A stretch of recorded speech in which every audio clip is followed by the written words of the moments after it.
Mis queridos hermanos en la fe, sean bienvenidos una vez más a esta plataforma de estudio. Aquí por la plataforma del Zoom tenemos la clase de doctrina evangélica. Y hoy vamos a tocar la clase número 4. Las primeras lecciones que tuvimos, la clase número 1 fue la Biblia, las Sagradas Escrituras como la autoridad de nuestra fe y de nuestra práctica cristiana. La clase número 2 fue acerca de Dios el Padre y hablamos también acerca de un Dios en 3 personas, Padre, Hijo e Espíritu Santo. La clase anterior, la clase número 3, fue acerca de los atributos de Dios. Vimos los atributos comunicables y los atributos incomunicables, ¿verdad? Vimos todo esto y para poder conocer el carácter de nuestro Dios y poder tener una mayor acercamiento a Él y más confianza al tener a nuestro Dios de nuestro lado. Saber que Él es un Dios bueno, misericordioso. También es un Dios de justicia, de amor, que nos da la paz, que nos da su Espíritu Santo para que podamos desarrollarnos como cristianos y con nuestra vida le demos honra y gloria. Hoy vamos a estudiar la clase número 4, que es Jesucristo, Dios y hombre. Hermanos, Jesucristo es la persona central de la fe cristiana, porque como su nombre lo dice, somos cristianos, ¿verdad? Seguidores de Cristo. Y si nosotros, si Cristo no existiera o no hubiera existido, pues no fuéramos cristianos, ¿verdad? Pero como Cristo sí existió, existe, y dejó su testimonio en la Sagrada Escritura. Y entonces nosotros a través de la palabra de Dios, de la palabra escrita que Él dejó, podemos darnos cuenta y entender quién es Jesucristo. Porque la gente puede hablarnos de Jesucristo, ¿verdad? Y mucha gente habla de Jesucristo, pero la revelación exacta, si nosotros queremos la información exacta de quién es Jesucristo, pues tenemos que ir al Nuevo Testamento, a la Biblia, en la parte del Nuevo Testamento, donde vamos a ver la revelación de Dios, lo que nos dice acerca de su plan maravilloso de salvación, y que se llevó a cabo a través de su Hijo, de nuestro Señor Jesucristo, ¿verdad? Entonces, el objetivo de la clase de hoy es entender que el Hijo eterno de Dios, que es preencarnado, quiere decir antes, que Él existía antes de hacerse carne, ¿verdad? O de venir a ser humano. Que Él existía antes de ser Jesús. Antes de ser Jesús, Él como ser humano que vino a nacer del vientre de María, Jesús ya existía, ¿verdad? Ya se lo vamos a ver aquí en la Biblia. Es preencarnado, o sea que existía antes de la encarnación, ya existía. O sea que Dios se hizo hombre. O sea que ya existía Dios como Dios y luego vino a tomar la forma humana para poder estar entre nosotros. Jesús es la segunda persona de la Trinidad o de la divinidad, también se puede decir así. El Padre se le conoce como la primera persona. Jesucristo es el Hijo de Dios, la segunda persona. Y el Espíritu Santo, la tercera persona de un solo Dios, ¿verdad? En 3 personas. Jesús se hizo carne o se hizo ser humano sin disminuir su divinidad. O sea, no dejó de ser Dios cuando se hizo humano, sino que lo que hizo es que rebajó su capacidad o su grandeza de Dios, la rebajó, ¿verdad? Para poderse venir a vivir entre la humanidad. Y dice así Jesucristo es el Dios hombre. Es decir, es totalmente Dios y totalmente hombre, ¿verdad? No es 50% Dios, es 50% hombre, porque muchos así lo consideran, ¿verdad? Y Él es totalmente Dios, o sea, no es medio Dios y medio hombre. Es 100% Dios y 100% hombre. 2 naturalezas en una persona, ¿verdad? En la persona de Jesucristo. Jesucristo, dice, es la combinación el título, el nombre de que es Jesús, pero también se le conoce como Jesucristo.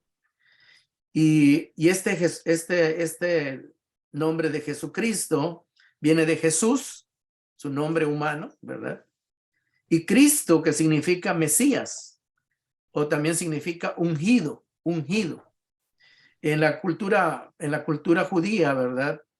Dios ordenó que a los que iban a ser reyes, los que iban a ser sacerdotes, se les ungiera, se les derramaba aceite, ¿verdad? Aceite sobre su cabeza, y eso les daba como la autoridad de poder funcionar, de poder trabajar al servicio de Dios.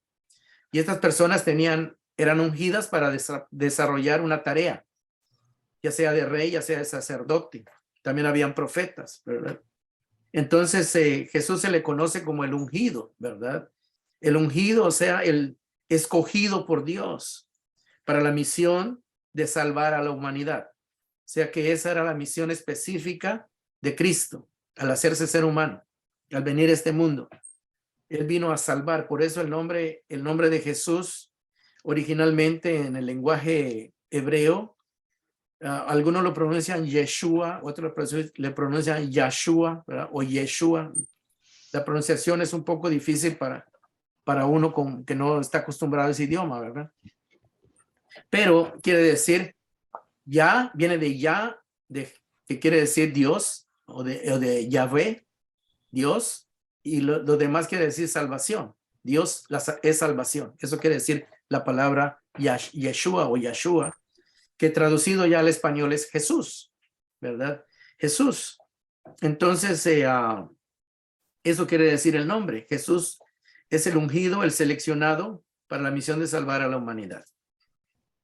Y decíamos también de que Jesús es el Hijo de Dios preencarnado. O sea que Él existe antes de ser humano, Él ya existía como Dios. Vamos a dar la bienvenida aquí a otra hermanita, la hermanita Vicky. Antes de nacer en el vientre de María y formarse como un ser humano, Él ya existía como Dios en el seno del Padre. Bienvenida, hermanita Vicky. Bienvenida. Entonces, Gracias, hermano. Buenas noches. Buenas noches. Estamos estudiando la clase de Jesucristo, Dios hombre. Entonces estamos viendo de que Él antes de que fuera hombre ya era el Hijo de Dios, ¿verdad? Y era parte de la divinidad. Y eso lo vamos a ver un poquito aquí en la Biblia. En Juan capítulo 1, versículo 1, vamos a ver esa parte. Y vamos a tratar de explicar con palabras sencillas, ¿verdad? El capítulo 1 de Juan, Evangelio de Juan, capítulo 1, versículo 1, que aunque tiene mucho que explicar ese solo versículo, vamos a tratar de ser concisos y breves, darle una explicación, a tratar de ser lo más fácil posible para todos. Juan 1:1 dice, en el principio. Cuando habla del principio, es cuando se inicia el tiempo. Porque en la eternidad, donde vive Dios, en ese ambiente donde vive Dios, no hay días y noches como nosotros lo tenemos, ¿verdad? Ni años, ¿verdad? No hay reloj, ¿verdad? Ni meses, ¿verdad? Entonces, la eternidad es todo, no hay ni pasado ni presente, siempre es presente, ¿verdad? Entonces dice, en el principio, dando a entender que si nosotros nos remontamos a entender cuándo empezó el tiempo, cuando dice en el principio, quiere decir cuando empezó el tiempo a existir, dice, en ese principio de tiempo, dice, ya existía el verbo, dando a entender que el verbo se refiere a Logos o a Jesús. Los griegos usaban la palabra Logos para referirse a la palabra o a la razón que estaba en el cerebro, ¿verdad? Los pensamientos, la razón, la inteligencia. Cuando eso salía por la boca, pensamientos, esa palabra es el resultado de una idea, de un pensamiento, ¿verdad? Uno no puede hablar sino primero en su mente se forma la idea y luego sale por la boca de manera audible, ¿verdad? Entonces, esa palabra, verbo o palabra, eso se refiere a logos, a la inteligencia. Y los griegos creían de que cuando miraban el universo, ellos decían, esto no se puede haber formado solo, ¿verdad? Tuvo que haber alguien que lo diseñó, alguien muy inteligente que diseñó todo lo que existe. Entonces, a eso se le llama el diseño inteligente. Y a ese diseño, esa mente y esa sabiduría para crear todo eso, a los griegos le llamaban el logos, ¿verdad? Entonces, se puede traducir como palabra, la palabra razonada, o le pusieron también el verbo, porque la palabra era femenino, ¿verdad? En el español la palabra es femenino. Es una palabra femenina, la palabra. Pero como no querían que Jesús, siendo hombre, se oyera como femenino, le pusieron el verbo, ¿verdad? Para que suene masculino, ¿verdad? Pero en realidad en los lenguajes originales no es ni masculino ni femenino, es neutro, ¿verdad? Entonces, como en inglés, por ejemplo, la palabra dice que en el principio existía, y en inglés dice the word, la palabra. Pero word en inglés no es ni masculino ni femenino, ¿verdad? Porque no se usa, en ese idioma no se usa el masculino ni el femenino. Simplemente es word y entendemos qué significa. Pero en nuestro lenguaje español sí hay femenino y masculino. Entonces, pues, por eso le pusieron el verbo. Pero el asunto es de que cuando empezó el tiempo, en el momento muy lejano, allá en la antigüedad, cuando comenzó el tiempo, dice que ya existía el verbo, o sea que es antes del tiempo, antes del principio, hablando de que de su ser o del verbo ser o estar o de existir. Dice que el verbo ya existía antes del tiempo, dando a entender que él vivía desde la eternidad. Entonces vemos esto, ¿verdad? En la primera frase, ya existía en el principio, o sea que es antes del principio. Y luego la segunda frase dice, y el verbo o la palabra estaba con Dios. Esa palabra de estaba es como cuando usted está con otra persona, está en compañía de otra persona. Eso quiere decir estaba con Dios, dando a entender que estaba con el Padre y con el Espíritu Santo. Estaba en la compañía o en relación, eso quiere decir. Estar con alguien, con otra persona es estar en una relación, estar en compañía de esa persona o conviviendo con esa persona. Entonces, estamos viendo que Jesús existía en la eternidad y estaba en compañía de Dios en la eternidad. Y en la tercera frase dice, y el verbo era Dios, hablando de su naturaleza. Él existía antes del tiempo, en la eternidad, estaba en compañía de Dios en la eternidad, pero también él era Dios, dice, y era Dios, o sea, su naturaleza también era Dios. Entonces, este versículo nos da a entender mucho, ¿verdad? De lo que Juan quiere revelarnos en el Evangelio para que podamos conocer quién es Jesús. Juan es el que más explica de la divinidad de Jesús, por eso él habla de su preexistencia al tiempo, ¿verdad? O al principio de la creación.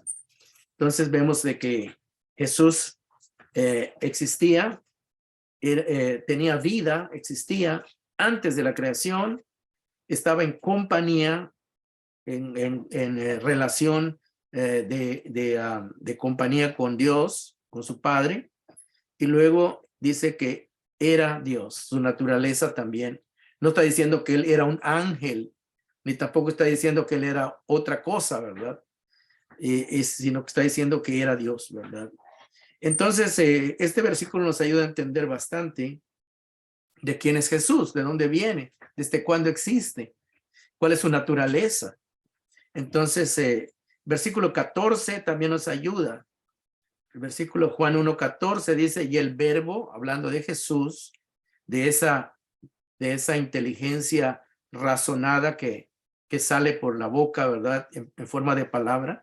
Y el verbo dice, se hizo hombre. O sea que tomó cuerpo humano, eso quiere decir. Y habitó, dice, entre nosotros. Y esa palabra habitó es una palabra que quiere decir que cuando una persona iba por el desierto, como los judíos iban por el desierto, ellos cuando llegaba la noche ponían su casita de campaña o su tienda, ¿verdad? Ese es el verbo que está usando aquí. Quiere decir acampar. Que Jesús puso su carpa, puso su casita de campaña. Dios puso su casita de campaña aquí dentro de la humanidad. Eso quiere decir esa palabra de habitó, ¿verdad? Entonces, quiere decir, los judíos le llamaban a esas casitas de campaña, le llamaban tabernáculos, porque eran movibles, ¿verdad? Y la podían poner en distintos lugares donde iban. Entonces Jesús dice que tabernaculizó o puso su casita de campaña, hablando de su cuerpo humano. Dios en ese cuerpo humano lo puso aquí en la tierra por un tiempo, temporalmente. Eso quiere decir esa palabra, habitó, ¿verdad? Entonces estamos viendo, dice, habitó entre nosotros, hablando entre los seres humanos.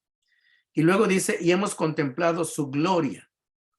La palabra gloria quiere decir lo que brilla, ¿verdad? Por ejemplo, el sol, la gloria del sol es el brillo, la luz que sale, ¿verdad?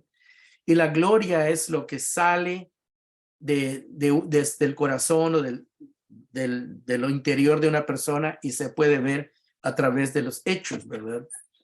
Eso quiere decir gloria, algo que se nota, ¿verdad?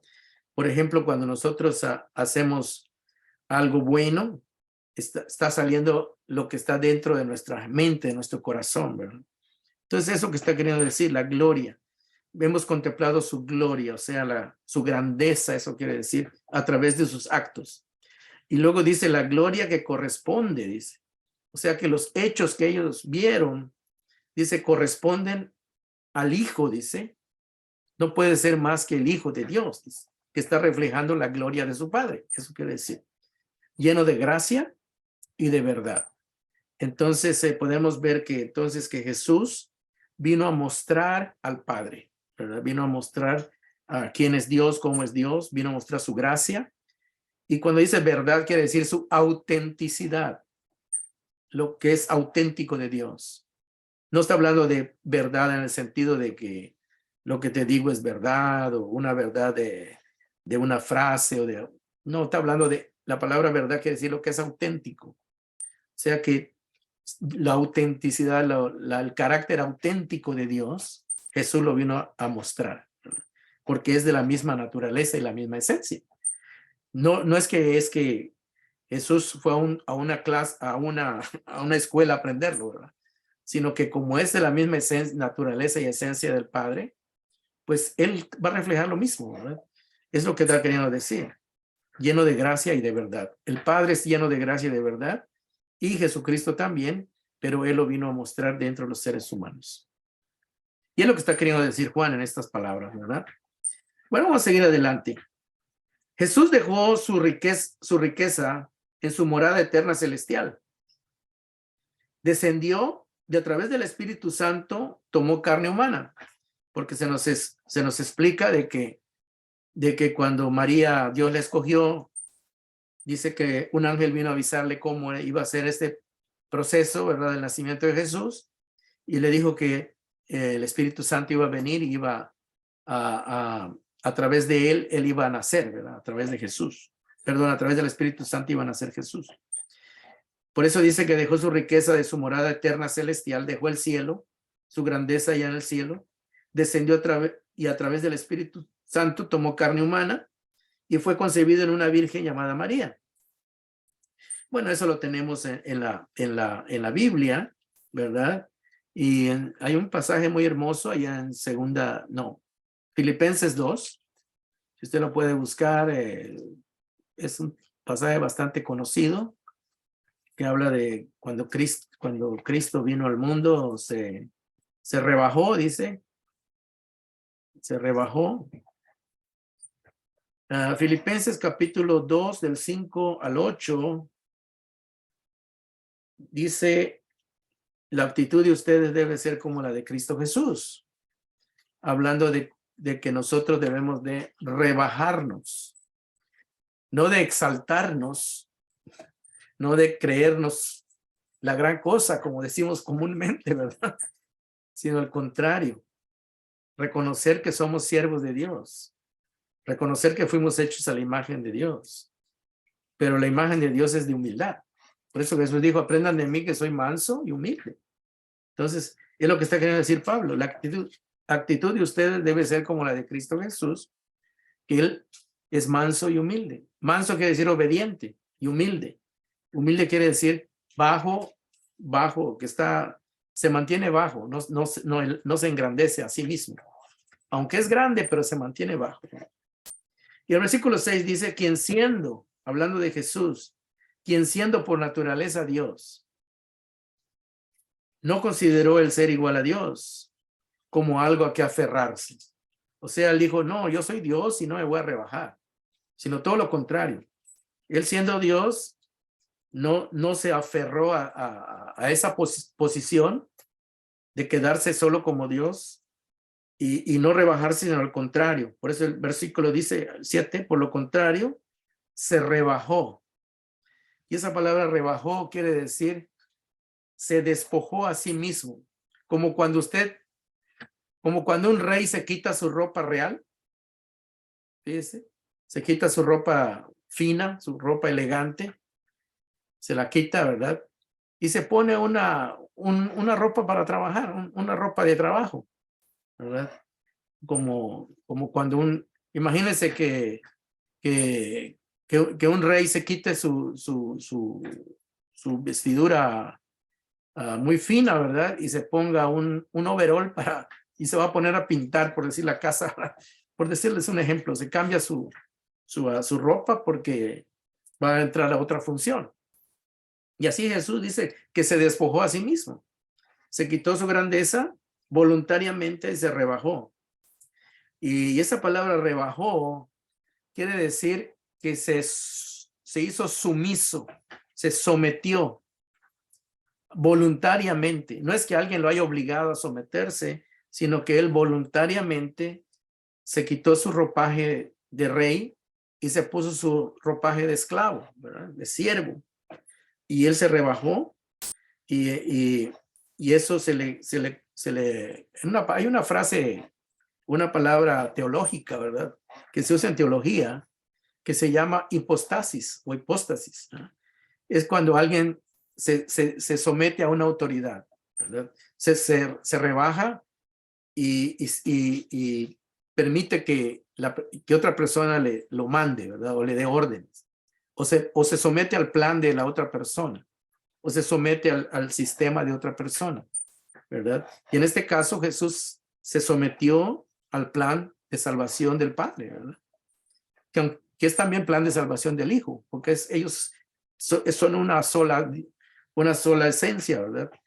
Entonces, uno hizo una función, el otro hizo otra función, pero el caso es que él se somete, al venir a la tierra, se somete, se rebaja voluntariamente, tomando naturaleza de siervo, dice el versículo 6 habla de la naturaleza de Dios divina, y el 7 habla de la naturaleza de siervo, la cual él toma, ¿verdad?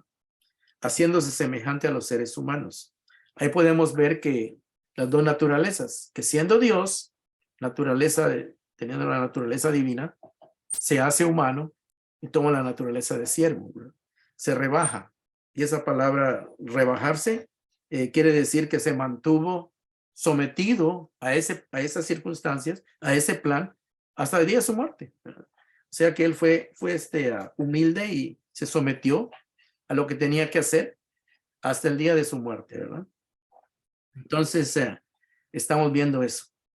Y luego dice el verso 8 dice, y al manifestarse como hombre en su estado humano, se humilló a sí mismo, otra vez lo dice. O sea que él se rebajó. La palabra humillar quiere decir mantenerse bajo. Dice, hasta la muerte. O sea que él se sometió al plan del Padre hasta la muerte y muerte de cruz, ¿verdad? Eso no lo hizo menos Dios, simplemente que él voluntariamente se dispuso a hacer ese trabajo, ¿verdad? Y luego dice el versículo 9, por eso Dios, por ese sometimiento voluntario que él hizo al asumir la naturaleza humana, siendo Dios, por eso Dios lo exaltó, dice, hasta lo máximo, hasta lo sumo, hasta lo más Lo sumo quiere decir la posición más elevada, hasta la máxima, ¿verdad? Y le otorgó el nombre o la autoridad que está sobre todo nombre. Cuando dice nombre se refiere, no es que no se está hablando de un nombre propio, ¿verdad? Porque no está hablando del nombre Jesús, sino que cuando dice le otorgó un nombre, le otorgó un rango, le otorgó una autoridad, eso quiere decir, una posición, eso quiere decir. Pero es esa forma de escribir nombre, ¿verdad? Es lo que trata de decir. Le otorgó una autoridad, una posición, una grandeza, o un rango, una categoría que está sobre todo nombre, sobre todo nombre, sobre toda autoridad o sobre toda categoría. O sea que Jesús está en lo más alto. Luego dice, para que en el nombre, pero cuando dice nombre está hablando de la autoridad, la grandeza, el rango, la postura, la posición de Jesús, dice, se doble toda rodilla en el cielo y en la tierra y debajo de la tierra. Entonces aquí estamos viendo de que después que Jesús terminó su obra de salvación en la cruz, resucitó, ascendió al cielo y aún antes de irse lo dijo, ¿verdad? Toda autoridad me ha sido dada en el cielo y en la tierra. Entonces, si dice, vayan y hagan discípulos, le dijo a sus primeros discípulos.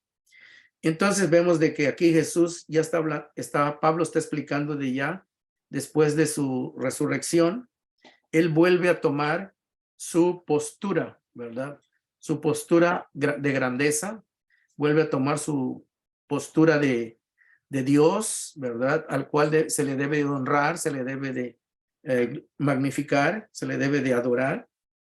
Y versículo 11 dice, y toda lengua confiese.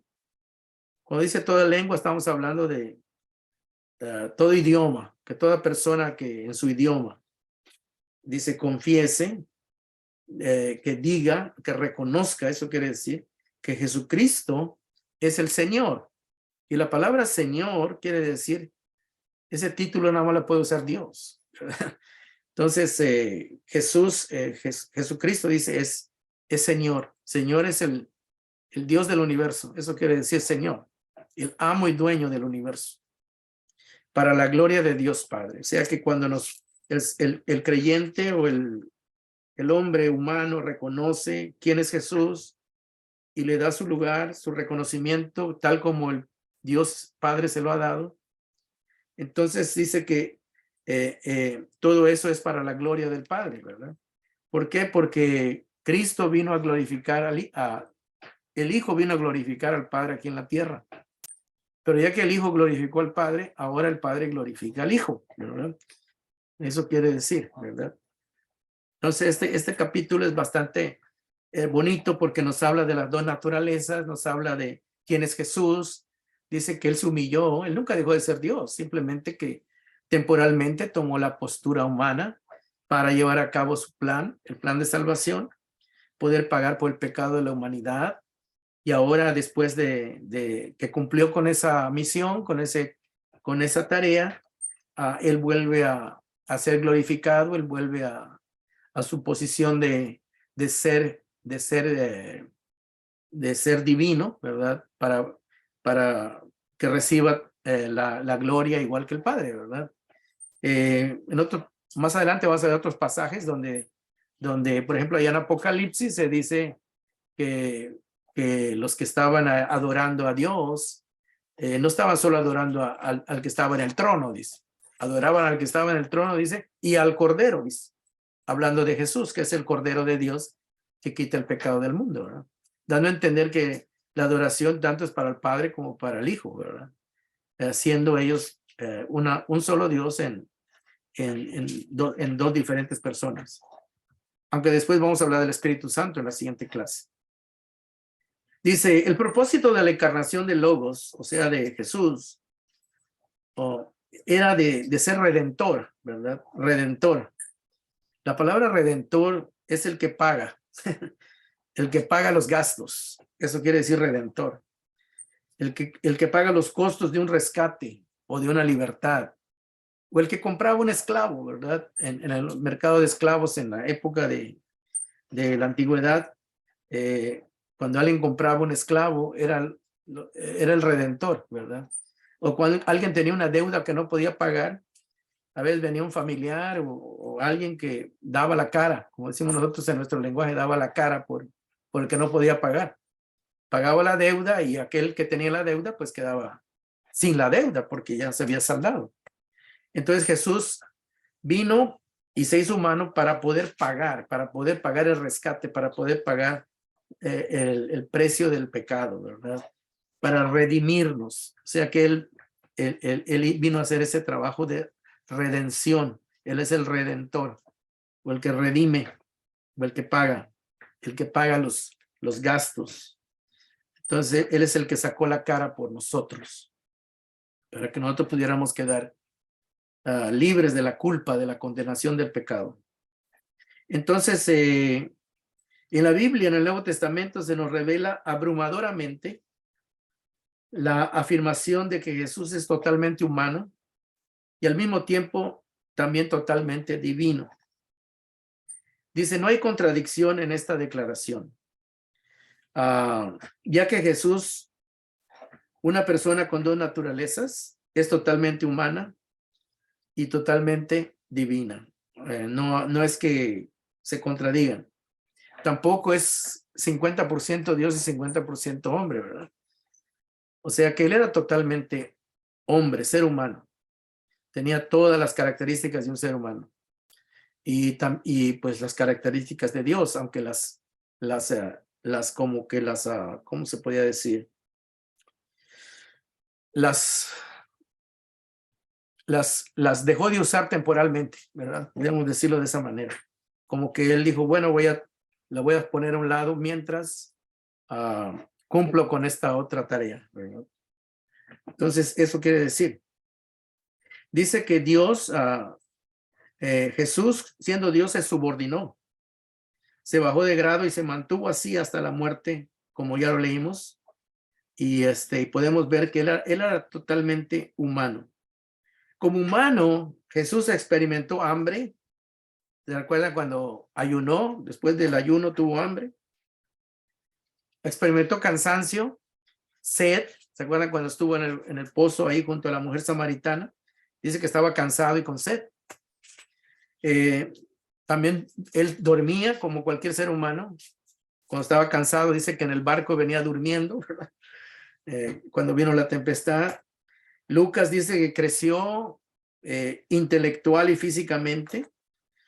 Fue un niño, luego fue un jovencito, luego fue un hombre ya maduro cuando comenzó su ministerio. En su naturaleza humana, Jesús no era omnisciente, o sea, no sabía todo, porque estaba sometido voluntariamente a ciertos límites, ¿verdad? Al estar en su estado humano. Por ejemplo, él dijo que no sabía cuándo él iba a regresar, ¿verdad? Cuando le preguntaron que cuándo iba a regresar, él dijo, bueno, solo el Padre sabe cuándo, ¿verdad? Dijo. Él no reveló si lo sabía o no lo sabía, pero dijo que el Padre sabía eso, ¿verdad? Que no le correspondía eso. O no sabemos si fue una respuesta política que le dio a los discípulos para decirles, no, ustedes no tienen que saberlo, o realmente no lo sabía, ¿verdad? Pero en realidad, por su limitación como humano que todavía estaba aquí en la tierra, pues quizás no les quiso decir o no sabían. Pero en realidad eso no quiere decir que no era Dios, ¿verdad?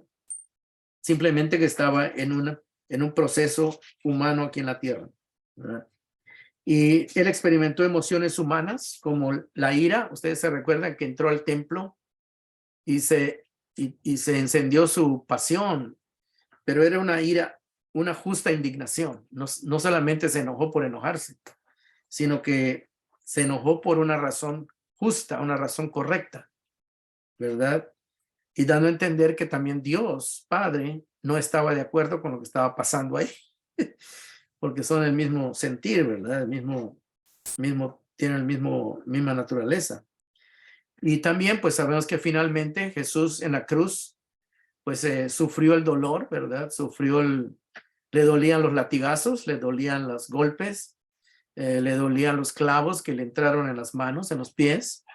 Y al final, pues también experimentó, como los seres humanos, la muerte. O sea que Llegó el momento que él dejó de respirar, dejó de sentir dolor. Su cuerpo entró en un estado ya de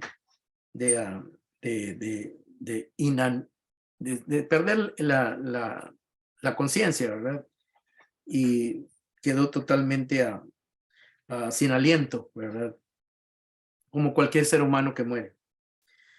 En referencia a su naturaleza divina, Jesús es referido con los títulos divinos que solo le pertenecen a Dios. En la Biblia se le llama Dios, ya lo leímos en Juan 20, 28, cuando resucita, Tomás le llama Señor mío y Dios mío, le dice, ¿verdad?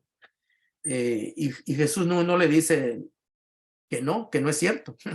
No le dice, ay, no me diga Señor ni Dios. Jesús lo recibe como algo que es verdad, ¿verdad? Entonces vemos todo eso.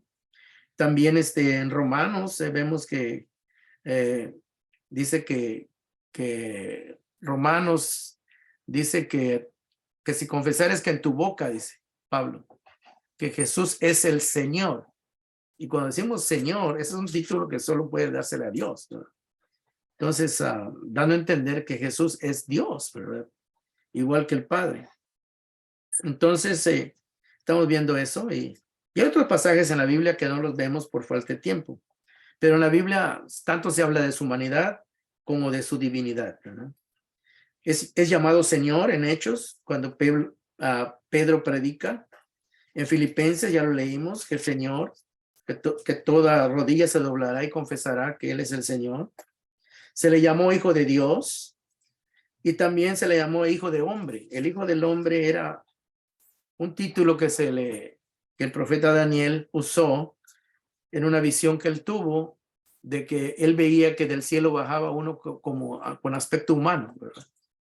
Con aspecto humano que venía a establecer un reino aquí en la tierra. Entonces se le llamaba el Hijo del Hombre. Entonces Jesús varias veces, él mismo dijo que él era el Hijo del Hombre, refiriéndose a ese personaje que bajó del cielo y traía un reino aquí en la tierra, ¿verdad? Establecer un reino. Entonces, todos esos pasajes nos hablan de su procedencia y de su naturaleza divina. Jesús comparte los atributos de la divinidad, como la eternidad. Ya vimos en Juan 1 que Él es antes del tiempo, vivía en la eternidad. Es el creador y sustentador del universo, según también lo dice Juan, lo dice Colosenses, lo dice Hebreos, todos en el primer capítulo, así comienza. Es totalmente Dios, el cuerpo humano, según lo dice Colosenses 2:9. Y me gustaría leer ese pasaje. Colosenses 2:9. ¿Por qué? Porque Pablo escribe esta carta porque siempre había gente que llegaba a las iglesias que tenían ideas de la cultura griega. Y la cultura griega, ellos tenían dioses mitológicos. Mitológicos quiere decir que creados en la imaginación. Entonces, en la imaginación de la mente humana. Ellos pensaban que habían dioses en el cielo, ¿verdad? Y en las estrellas, que los planetas eran dioses, imagínense. Todo eso, la gente de aquella época, como no conocía a Dios, pues se imaginaba que había un Dios, pero no sabía qué era y pensaban que eran las estrellas, que eran los astros, que eran los planetas, etcétera. Y que esos dioses a veces tenían unos seres, habían como ángeles, ¿verdad? Que seres que iban y subían del cielo a la tierra, pero que no eran Dios, simplemente eran como ángeles, servidores, criaturas, y que estas personas a veces tenían alguna relación con alguna mujer, ¿verdad? Con alguna mujer humana, y de ahí nacía un semidios, ¿verdad? Semidios, o sea que era mitad divino, pero no completamente Dios, sino como un ser del cielo, pero no Dios, ¿verdad? Como un ángel más o menos. Y tenían relaciones con alguna mujer y tenían algún héroe que salía como a defenderlos en las guerras y todo eso. Y entonces ellos le llamaban a esos los hijos de Dios, ¿verdad? Y les daban un título, ¿verdad? Y pensaban eso. Pero en la iglesia de Colosas, Pablo escribe esto para que veamos que Jesús no es un semidios o un ser inferior que uno de esos dioses mitológicos mandó a la tierra, sino mire qué dice aquí Pablo en el Colosenses 2:9. Toda la plenitud de la divinidad. O sea que Jesús no es un ser inferior como un ángel que bajó del cielo, ¿verdad?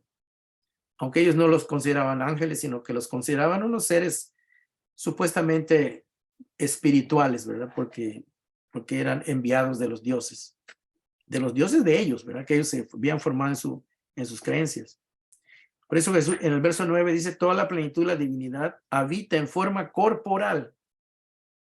O sea que todo lo que es Dios en su divinidad habita en forma corporal, o sea, en un cuerpo humano, en Cristo, dice.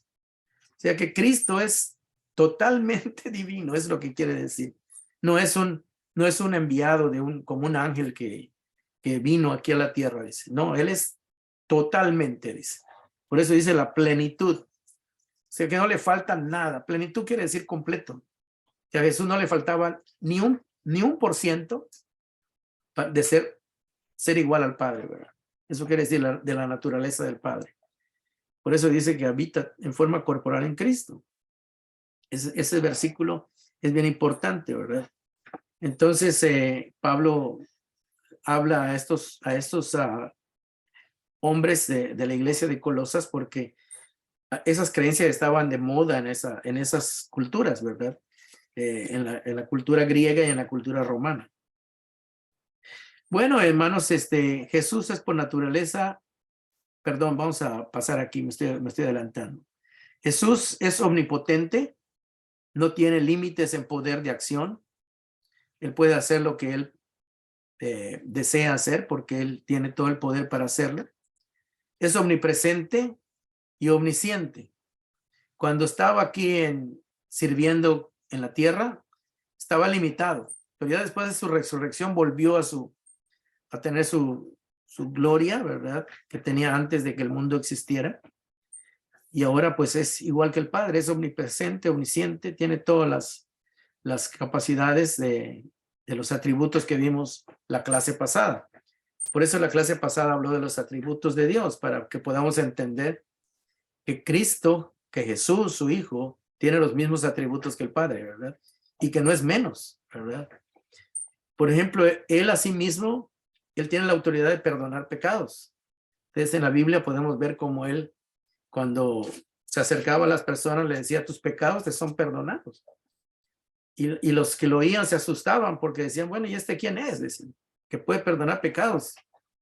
Pero ellos no podían ver a Dios en la carne, ¿verdad? Que Jesús se había rebajado, pero tenía la autoridad para eso, ¿verdad? Por ser Dios. Entonces estamos viendo todo esto. Entonces él tiene todo conocimiento de sabiduría, igual que el Padre. Él en sí mismo perdona pecados, ya lo vimos. Cuando él regrese, en el día final, regresará como juez justo. Dice ahí en Mateo 25 que él va a venir como un juez y va a apartar a los buenos de los malos, ¿verdad? Por decirlo de alguna manera. Y pone varias parábolas ahí de las ovejas, de las cabras, ¿verdad? Y siendo él el juez, ¿verdad? Él tiene esa autoridad. Y eso no lo puede hacer ningún ángel, ¿verdad? Esa autoridad solo la puede tener Dios.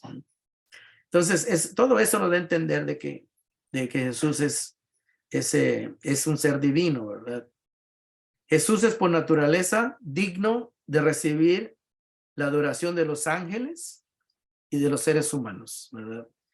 Cuando nosotros adoramos a Dios, el Padre, al Hijo, al Espíritu Santo, no estamos cometiendo un acto de idolatría. Porque si Jesús no fuera Dios y no más fuera un ser humano o un ángel que no es Dios, estaríamos cometiendo el pecado de idolatría, ¿verdad? Porque estamos adorando algo que no es Dios. Pero la Biblia nos confirma de que Jesús es Dios. Entonces, al contrario, cuando le adoramos, estamos reconociendo su divinidad. y le estamos dando la honra y la gloria. Me gustaría que veamos un pasaje en Apocalipsis. Apocalipsis capítulo 5. Y ahí habla de cómo se adoraba a Dios. En esta visión de Juan se adoraba al Padre y al Hijo, ¿verdad? Apocalipsis 5:11. Ahí vamos a ver cómo se adora en el cielo al Hijo, en esta visión que Dios le concedió a Juan, esta revelación. Dice Apocalipsis 5:11, luego miré, está hablando Juan, y oí la voz de muchos ángeles que estaban alrededor del trono. Cuando habla, dice el trono, está hablando del trono de Dios. Dice de los seres vivientes y de los ancianos. Estaba alrededor, ahí estaba en el centro, estaba el trono. El número de ellos era millares de millares y millones de millones. O sea, una cantidad que Juan no pudo contar. Y luego decían, todos estos millones y millones de seres angelicales que estaban en el cielo o están en el cielo, dice, cantaban con todas sus fuerzas, con toda su energía, se puede también decir, ¿verdad? Digno es el Cordero. Fíjense que lo están adorando, le están cantando, digno, le están diciendo que él es digno tan digno como el Padre, ¿verdad? Digno es el Cordero que ha sido sacrificado. ¿Quién es el Cordero de Dios que quita el pecado del mundo y fue sacrificado en una cruz? Jesús, ¿verdad? Digno es el Cordero que ha sido sacrificado. Luego dice, de recibir poder, 1, riqueza, 2, 3, la sabiduría, 4, la fortaleza, 5, la honra, 6, la gloria y 7, la alabanza. Se mencionan 7 cosas porque para la cultura judía el número 7 representaba lo completo, lo perfecto, ¿verdad? Entonces, estas 7 cosas dan a entender que Jesús, siendo Dios, no le puede faltar, es digno de recibir la adoración perfecta, todo lo que, porque Él es perfecto, porque Él es Dios, ¿verdad? No puede recibir menos, eso quiero decir, no puede recibir menos. Entonces, esto nos está diciendo de que el Cordero, Jesús, el que estamos hablando en esta clase, es digno de todo eso, igual que el Padre. Verso 13, y oía cuanta criatura hay en el cielo y en la tierra, y debajo de la tierra y en el mar, a todos en la creación que cantaban, dice, al que está sentado en el trono, hablando del Padre, y al Cordero, que también está en el trono, ¿verdad? Está ahí al mismo nivel, sean la alabanza y la honra, la gloria y el poder por los siglos de los siglos. Los 4 seres vivientes exclamaron, amén, o sea, confirmaron. Amén quiere decir que así sea. Es una confirmación de lo que se ha dicho, de esta adoración. Y los ancianos se postraron y adoraron. Eso quiere decir que si Jesucristo fuera una criatura, se estaría violando el hecho de que solo hay un solo Dios que se debe de adorar. Dios dijo que solamente a Dios es digno de adoración. Entonces aquí estamos viendo que el Padre y el Hijo son de la misma naturaleza, es un solo Dios, aunque aquí estamos viendo Padre e Hijo, ¿verdad? Aunque no se menciona el Padre, pero se da a entender, ¿verdad? Que está hablando de él. Bueno, vamos a ver algunas cositas. En tiempo de la iglesia, cuando estaba principiando la iglesia en los primeros años y en los primeros siglos, hubieron ataques en contra de la deidad y la humanidad de Jesús. Algunos no creían en su humanidad. Algunos creían que nada más tenía un aspecto de humano, pero que no era realmente humano. Por eso se escribieron estas cartas, para que la gente realmente supiera que sí era humano. Otros estaban en contra de su divinidad. Decían, sí era humano, pero no era divino. Entonces era como un ángel, decía. O sea que no era Dios, ¿verdad? Era un ser enviado por Dios, de esos que están en el cielo, ¿verdad? Que les sirven. Entonces, para todo eso, empezaban a salir las cartas de Pablo, las cartas de Pedro, las cartas de Juan, para clarificar que Jesús era totalmente Dios y totalmente humano, ¿verdad? Y que si alguien no creía en esas dos naturalezas, en la persona de Jesús, de Cristo, pues estaba mal, estaba equivocado, estaba torciendo la verdad. Entonces, dice aquí que en esos últimos años, en esos años salieron mucha gente que refutaba esas cosas, pero sin fundamento. En los últimos años hay sectas que se conocen como pseudo quiere decir que aparentan ser cristianas, como los testigos de Jehová, ¿verdad? Y ellos creen de que solo hay un Dios, ¿verdad? Solo hay un Dios, que es el Padre. Ellos no reconocen que Jesús sea Dios, ¿verdad? No sé cómo ellos no pueden entender muchos pasajes que hay en el Nuevo Testamento donde a Jesús se le llama el Señor Jesucristo. Esa palabra Señor solamente es para Dios, ¿verdad? No se le puede usar para un ángel.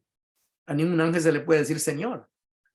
Entonces, pero ellos pues tienen ese entendimiento pues entenebrecido, no alcanzan a distinguir eso y ellos no pueden entender que Dios es un Dios en tres personas. Ellos dicen, es un Dios y nada más el Padre es Dios. No puede haber, si no serían tres dioses. Y no lo pueden entender, ¿verdad? Entonces, como no pueden entender eso, tienen que rebajar a Jesús a nivel de un ángel o de un ser enviado por Dios, pero que no es Dios. Pero que Dios por el buen trabajo que hizo, le dio un premio, ¿verdad?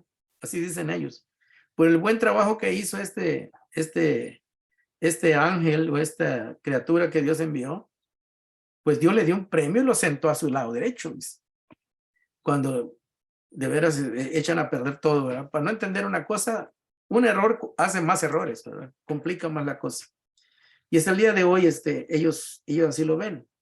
Por otro lado, los mormones dicen que son tres dioses, ¿verdad? Que están separados, que el Padre es un Dios, Jesucristo es otro Dios, el Espíritu Santo es otro Dios, y que ellos, por ser hijos de Dios, van a llegar a ser dioses también, ¿verdad? Esa idea, pues, es la que manejan los mormones, ¿verdad? Y por no poder entender ciertas cosas, ¿verdad? De la Biblia, pues, echan a perder las cosas todavía, las empeoran, ¿verdad? Con otras ideas que no son bíblicas. Dice, en el paganismo y en la herejía, la palabra paganismo quiere decir los que no creían o no conocían a Dios en aquellas culturas que estaban esparcidas por el mundo romano, el griego. Se le llamaban los paganos aquellos que tenían muchos dioses, que creían que las estrellas eran dioses y que los planetas eran dioses. Ellos se le llamaban paganos, ¿verdad? Porque tenían un sinnúmero de dioses, eran politeístas. Se recuerda que Pablo una vez llegó a Atenas y dice que pasó ahí por la plaza y habían muchos altares a distintos dioses. Tenían a Júpiter, a Saturno, a Mercurio. De ahí vienen los días de la semana, ¿verdad? El sol, el domingo, el lunes la luna, martes el Marte, miércoles Mercurio, jueves Júpiter, viernes Venus y Saturno el sábado, ¿verdad? Esos eran los dioses paganos, ¿verdad? Entonces de ahí viene nuestro nombre de nuestros días de la semana, ¿verdad? De ahí se heredaron, porque pensaban que cada día era para un dios pagano. Desde luego que nosotros ya sabemos que no es así. Pero de ahí viene todo eso, ¿verdad? De esas culturas. Entonces en esas culturas existen referencias a semidioses, mitad Dios y mitad hombre, ¿verdad? O mitad una criatura divina, mitad con otra criatura humana. Lo cual es una contradicción, pues si es criatura, es un ser creado y no es Dios creador, ¿verdad? Ahí hay un choque de términos. Una criatura se llama criatura pues porque ha sido creada. Y una criatura no tiene la capacidad de crear, ¿verdad? Usted y yo no podemos crear nada, ¿verdad?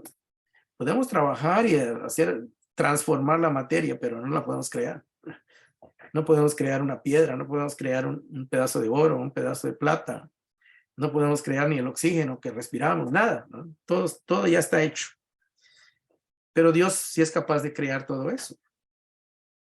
Dice, hubo un presbítero, la palabra presbítero quiere decir un anciano, un líder de una persona de mucho estudio en la Biblia, ¿verdad? Por decirlo de alguna manera, en una religión. Un anciano religioso de Alejandría, en Egipto, que murió en el año 336 después de Cristo, que tomó prestados algunos conceptos de la filosofía griega y del gnosticismo. El gnosticismo era una creencia griega. Ellos pensaban de que Dios era muy puro y que no podía tener contacto con los seres humanos, ¿verdad? Entonces, porque los seres humanos era algo degradado, estaban degradados, eran de un grado muy bajo. Entonces dice, es imposible que Dios haya tenido un hijo con una mujer, decía, con una mujer humana, ¿no? Porque en la creencia de ellos eso era imposible.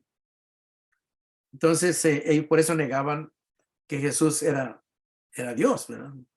Ellos decían, no, es un hombre, dice, y no puede ser Dios, dice. Dios no puede tener relaciones con una mujer, dice, con un ser humano. Entonces, por eso ellos negaban esto. Dice, pero para poder buscar la manera de explicar quién era Jesús, este hombre empezó a prestar ideas de la filosofía griega y de los gnósticos, de los que pensaban esto, de que Dios no podía tener una relación con los seres humanos. Dice que creían que había una hueste o multitud de seres menores, intermedios, entre Dios y los humanos. Estos iban y venían del cielo a la tierra haciendo trabajos encomendados por Dios. Entonces, este hombre se llamaba Arrio. Pensó que Jesús era el más elevado de estos seres intermediarios y que esta era una criatura divina, Jesús. Es decir, un ser creado, por lo tanto, era un Dios inferior. Arrio empezó a decir que era un Dios inferior, que no era totalmente Dios, pero casi, ¿verdad? Como que casi le llegaba. Entonces, dice que Jesús era uno de estos, ¿verdad? De estos seres que Dios estaban al servicio de los dioses. Y entonces dice pero que no era totalmente Dios y que Jesús tampoco era totalmente humano, ¿verdad? Porque no reunía los requisitos de ambos. Por lo tanto, no se podía identificar. Si Jesús era esto, no se podía identificar ni con Dios ni con la humanidad, porque no era ni una cosa ni la otra, ¿verdad? Esta posición devalúa la obra redentora y salvadora de Cristo en la cruz, porque solo alguien de valor infinito, como Dios, que no es totalmente Dios, que es al que se le ha ofendido su justicia por el pecado, dice, y que sea totalmente hombre, pero sin pecado, podía llegar a ser el sustituto de los pecadores, sea los que hemos ofendido a Dios, y perdonar suficientemente a los pecados del mundo. Solo una persona que reuniera las características de ser tanto Dios como hombre podía satisfacer la demanda de Dios para que pueda pagarse el pecado o cubrirse. La iglesia vio la falla en esta postura de Arrio y lo condenó. O sea, lo calificó lo descalificó, que no era correcto lo que él estaba planteando. Tanto porque si Cristo fuera una criatura, adorar a Cristo sería idolatría. Pues estaría adorando a una criatura como por su insuficiencia. O sea que Cristo no llenaba los requisitos, era insuficiente para salvar, a no proveer una satisfacción total por los pecados, ya que se necesita más que una mera criatura, o más que ser un semidios, o más que ser un ángel para salvar a la humanidad. Ningún ángel tenía la capacidad de humanizarse, de ser y cubrir todo el pecado de la humanidad, ¿verdad? ¿Por qué? Porque eran criaturas y estaban limitados. Nada más Dios, que es infinito, podía cubrir la infinitud de pecados de la humanidad. Así que solo Jesús es calificado, de acuerdo al Evangelio, a la palabra, tanto como Señor como Salvador. Nadie puede tener ese título, ningún ángel, solamente Jesús, el Hijo de Dios. Entonces, eso es lo importante de la fe cristiana. La fe judía no creen en Jesús. Ellos creen que un día Dios le va a enviar un Mesías, pero un Mesías político. Y ellos siguen pensando que Dios los perdona a través de su arrepentimiento y de sus oraciones que hacen, ¿verdad? De sus obras de caridad, de portarse bien.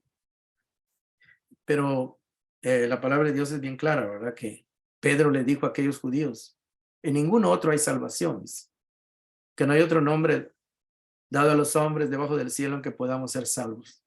El Señor Jesucristo. Entonces, aunque ellos están tratando de ser buenas personas, pero nadie se salva por su esfuerzo, ¿verdad? La salvación es un regalo de Dios en la persona de Cristo Jesús. Y el mismo Jesús lo dijo, yo soy el camino, la verdad y la vida. Nadie llega al Padre, nadie llega a la vida eterna, nadie puede ser perdonado si no es por mí. En otras palabras, es un camino universal en cierto sentido porque es para todos, pero a la misma vez es un camino exclusivo.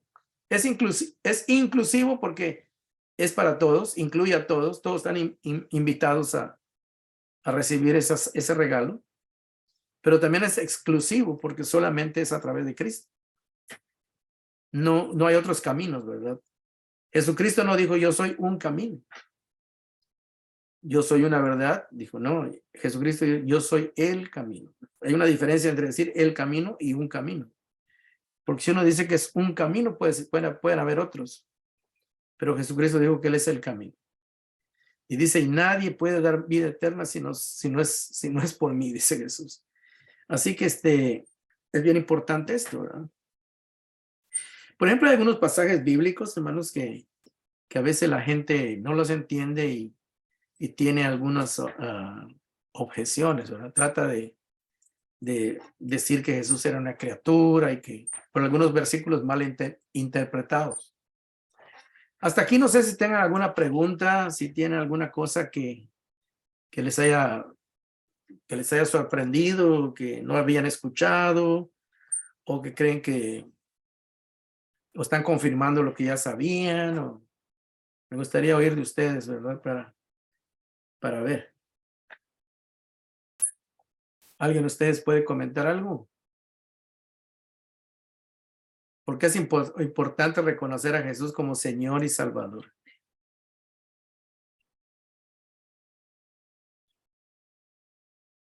¿Se podrá salvar a alguien sin Cristo? ¿Nadie? Todos tienen apagado su micrófono. No, nadie se puede salvar Nadie se puede salvar. sin Cristo. Sí, porque si yo me pudiera salvar solo, pues ¿para qué vino Cristo, verdad? Correcto. ¿Para qué murió en la cruz si yo me pudiera salvar solo? Entonces, es bien importante, ¿verdad? Que podamos entender quién es Jesucristo. Amén. Entonces, primeramente nosotros también necesitamos saber por qué le adoramos, por qué le cantamos, por qué le oramos, por qué le obedecemos, todo eso. Si Él no fuera Señor, Es muy fácil de entender, hermano. sí, pero ¿por qué los testigos de Jehová no lo entienden? Los mormones no lo entienden. Porque ellos, para mi persona, creo que ellos no creen en Él. Así de fácil. Tienen una confusión, ¿verdad? Exacto. En cambio, nosotros los cristianos creemos en que Él murió en la cruz del Calvario por nosotros, para darnos salvación a nosotros. Sí, claro. Ese es el Evangelio, el centro del Evangelio. Correcto, correcto. Pero sin Jesús no hay salvación, porque si nadie murió por ti, entonces, por ejemplo, hay judíos que dicen, no, Jesús fue un profeta que lo mataron porque dijo ser Dios, ¿verdad? blasfemó, ¿verdad? Ujú. Entonces ellos no aceptan que Jesús era quien Re dijo ser. resucitó a los 3 días. Sí, pero ellos dicen que se robaron el cuerpo, ¿verdad? Correctamente, exacto. Entonces no quieren aceptar la La revelación. realidad, correcto. Por otra parte están los musulmanes, ¿verdad? Los musulmanes que ellos dicen que, que a Moisés Dios les dijo que Dios le dijo a Moisés que iba a levantar profeta del pueblo, ¿verdad? Del pueblo para que le siguiera enseñando el camino de salvación. Entonces ellos creen que ese profeta es Mahoma, que no es Jesús. Cuando Mahoma sí fue hijo de Abraham con la esclava, pero no fue parte del pacto de cuando Dios sacó al pueblo de Israel de Egipto, hizo un pacto con ellos y los descendientes de Ismael no eran parte del pueblo de Israel, ¿verdad? Ellos tenían su propio, de ahí nacieron los árabes. Desde luego que ellos por Abraham creen que hay un Dios, pero no creen que Jesús murió en la cruz por pagar los pecados. Ujú. Entonces, ellos dicen, fue un profeta y fue un buen maestro de moral, ¿verdad?